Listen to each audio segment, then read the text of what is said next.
본문에는 바리새인 시몬이 예수님을 자신의 집으로 초대하여 함께 식사를 하면서 일어난 하나의 에피소드를 담고 있습니다.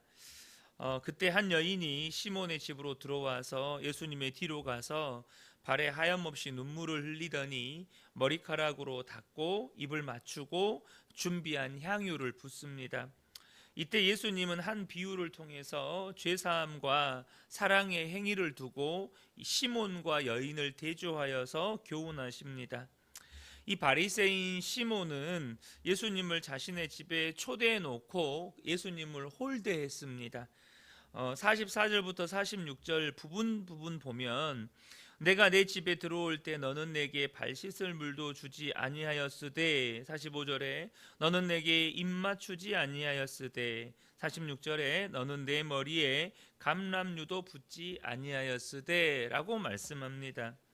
이 발 씻을 물을 주는 것은 당시의 신발 문화가 샌들과 같은 구조였기 때문에 발이 먼지에 쉽게 더러워졌습니다.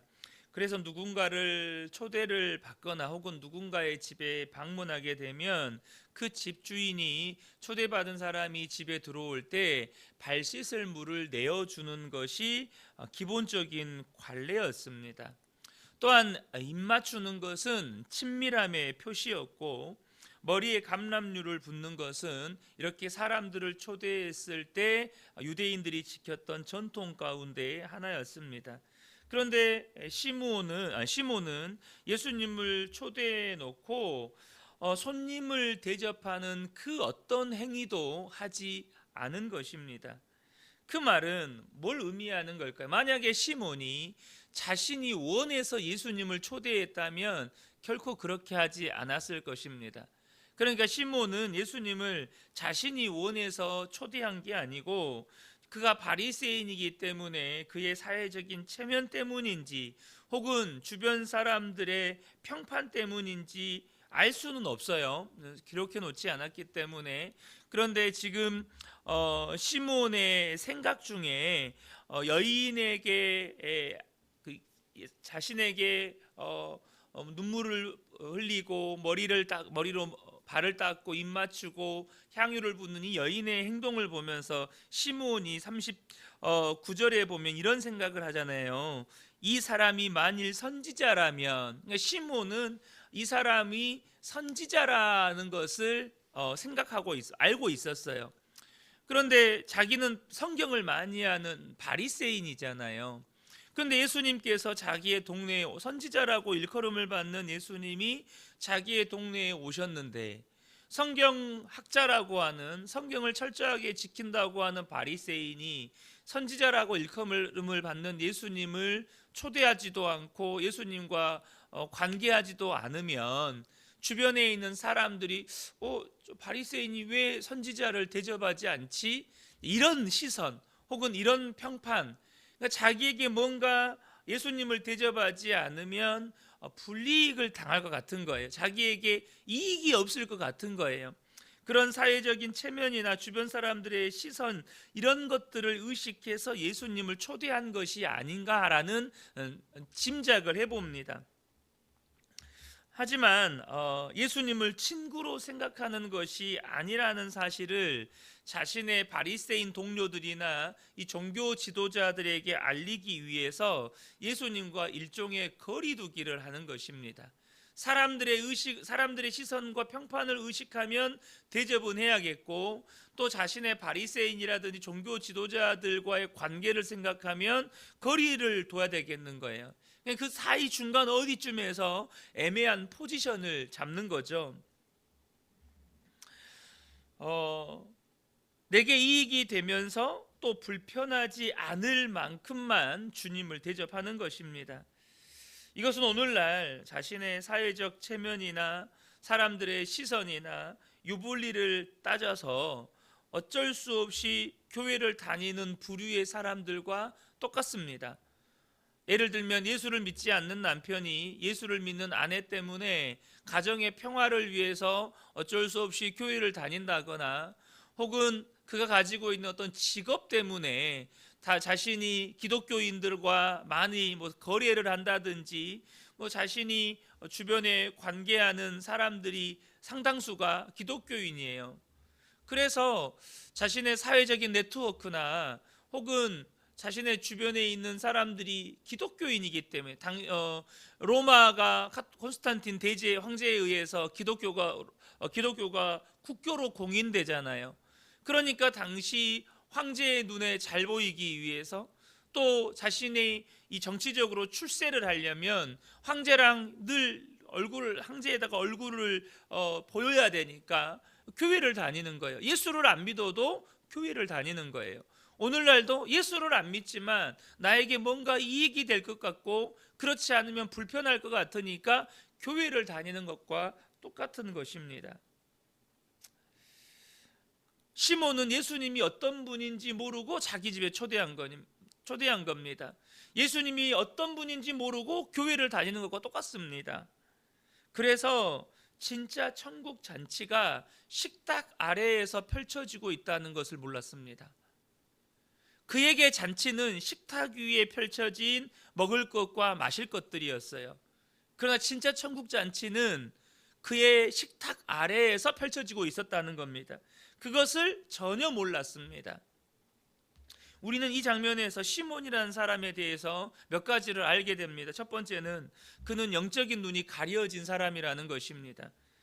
고린도후서 4장 4절을 보면 그 후에 이 세상의 신이 믿지 아니하는 자들의 마음을 혼미하게 하여 그리스도의 영광의 복음의 광채가 비치지 못하게 함이니 그리스도는 하나님의 형상이니라.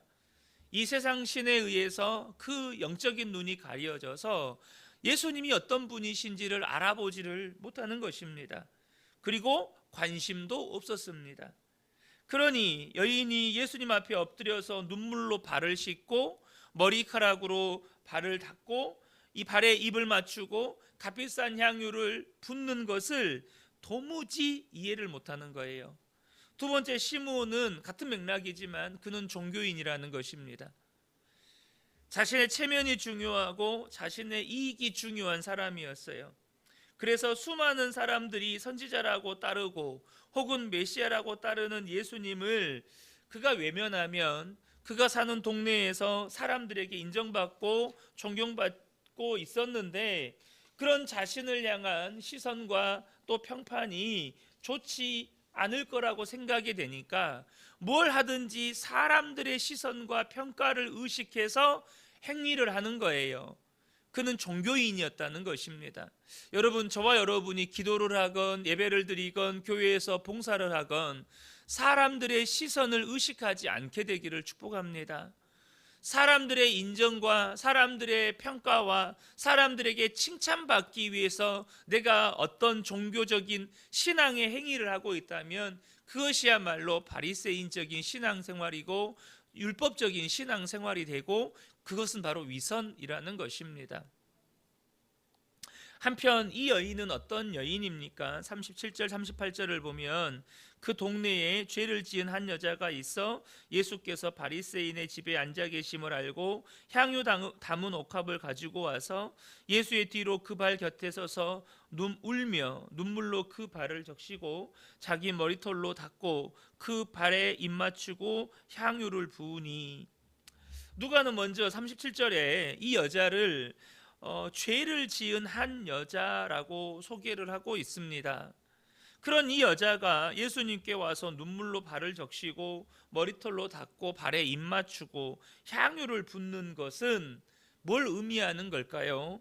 자신이 그런 자신의 죄를 용서받은 것에 대한 그 하나님의 사랑과 그 예수님의 은혜에 대한 감격과 기쁨에서 나오는 것입니다.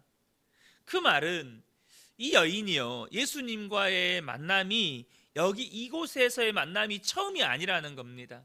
예수님과의 만남이 처음이 아니고 이미 언젠가 이전에 예수님을 만났고 예수님으로부터 그가 가진 죄가 용서함 받는 은혜를 경험했다는 거예요.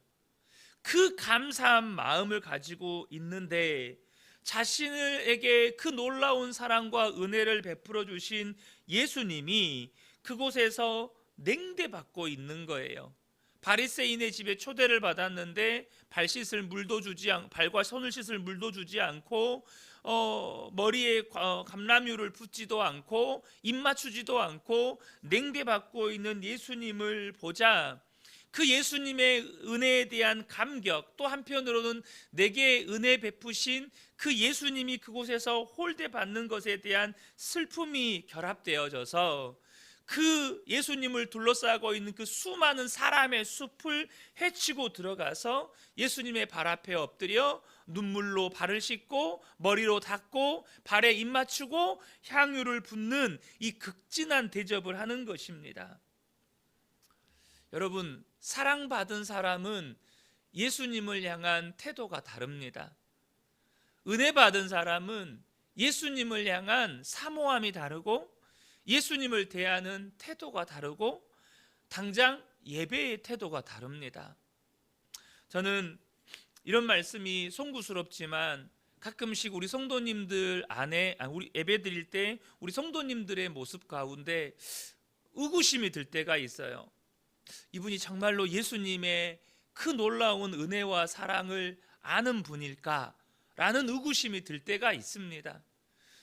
내게 이토록 놀라운 죄사함의 은혜, 내게 이토록 놀라운 하나님의 자녀가 된 권세를 주신 이 놀라운 사랑, 그것을 안다면 우리의 예배는 달라질 수밖에 없습니다. 찬양이 달라질 수밖에 없고 우리의 기도가 달라질 수밖에 없고 말씀을 받는 우리의 마음이 달라질 수밖에 없는 것입니다. 반면 시몬은 이러한 여인의 행동이 도무지 이해되지 않는 거예요. 39절 보면 예수를 청한 바리새인이 그것을 보고 마음에 이르되 이 사람이 만일 선지자라면 자기를 만지는 이 여자가 누구며 어떠한 자 곧 죄인인 줄 알았으리라 하거늘. 그러니까 이 시몬은요, 예수님을 선지자라고 주변 사람들이 하도 선지자라고 떠드니까 자신은 선지자라고 인정하지 않지만 예수님을 또 사람들의 어떤 시선이나 평가 때문에 초대는 했어요. 그런데 이 죄인을 가까이 하는, 죄인을 상종도 하지 않는, 죄인이라고 여겨지는 사람과는 손도 대지 않는 이 바리새인이 예수님이 이 여인이 와서 자신의 발에 눈물을 쏟고 머리털로 닦고 이런 모든 것을 허락하시는 것을 보면서 마음을 굳히는 겁니다. 이 사람 선지자 아니구나. 이 사람은 내가 선지자라고 대접을 했는데 이 사람은 선지자도 아니구나. 이렇게 마음의 결론을 내린 것입니다. 시몬이 왜 이런 생각을 했을까요? 그는 기본적으로 자신은 이런 용서받을 필요가 없는 의인이라고 생각했기 때문입니다. 자신은 죄인이 아니라고 생각하며 살기 때문이에요.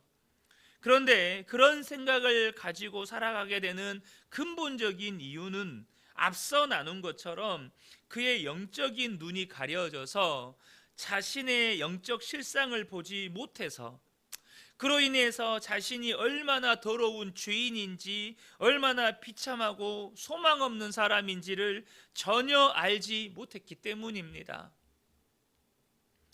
그러니 그에게는 사람들의 시선이나 평가가 중요하고 당장 눈앞에 어떤 이익이 있는지가 중요하고 그가 차린 상위에 차려진 먹고 마시는 게 중요한 것이죠. 사랑하는 성도 여러분, 우리는 이를 통해서 무엇을 알 수 있습니까? 자신의 영적인 실상을 볼 수 있다는 것이 얼마나 큰 은혜인지를 우리가 깨닫게 되는 것입니다. 성령께서 우리의 눈을 열어주셔서 하나님이 어떤 분이시고 그 하나님이 내게 어떤 은혜를 베푸셨는지, 아니 그 전에 내가 얼마나 소망 없고 얼마나 비참하고 얼마나 더러운 죄인인지를 깨닫게 되는 것. 그래서 여러분, 하나님께서 주의 성령을 부어주시면 반드시 일어나는 현상 가운데, 반드시 일어나는 현상이 뭐냐면 내가 어떤 죄인인지를 깨닫게 하신다는 거예요. 그래서 여러분, 구원의 역사는 무엇에서 시작됩니까? 회개의 역사에서 시작되는 겁니다. 언제나 구원은 회개의 역사에서 시작되는 거예요. 사랑하는 성도 여러분, 저와 여러분이 언제나 나 자신이 어떠한 존재인지를 알게 되고 깨닫게 되는 은혜가 있으시기를 축복합니다. 내가 얼마나 큰 죄인인지를 알면, 그래서 내가 지금 어떤 은혜를 받았는지를 알면, 여러분 우리의 태도 또한 이 예수님께 향유 옥합을 깨뜨린 여인과 같을 수밖에 없다는 것입니다. 우리의 예배의 태도가 달라질 수밖에 없고, 우리의 기도가 달라질 수밖에 없고, 우리의 찬양이 달라질 수밖에 없고, 말씀 앞에 설 때 우리의 마음이 달라질 수밖에 없다는 것입니다. 그러나 그 눈이 가려진 시몬은 정작 지금 상 아래에서 어떤 천국 잔치가 일어나고 있는지는 전혀 보지 못하고, 자신이 하나님의 아들 예수님을, 메시아이신 예수님을 어떻게 대우하고 있는지 전혀 알지 못했고, 자신의 눈앞에서 그 놀라운 죄사함과 구원의 기회를 그가 스스로 발로 차버렸다는 사실을 전혀 알지 못하고 예수님과 그 여인을 냉대하고 비웃고 있는 것입니다. 얼마나 처참합니까? 눈앞에서 여러분 지금 구원받을 기회를 스스로 발로 차버린 거예요. 죄사함 받을 기회를 발로 차버린 거예요. 사랑하는 성도 여러분, 저와 여러분이 정말 하나님 앞에서 은혜 받을 기회를 스스로 버리는 분들 되지 않기를 축복합니다.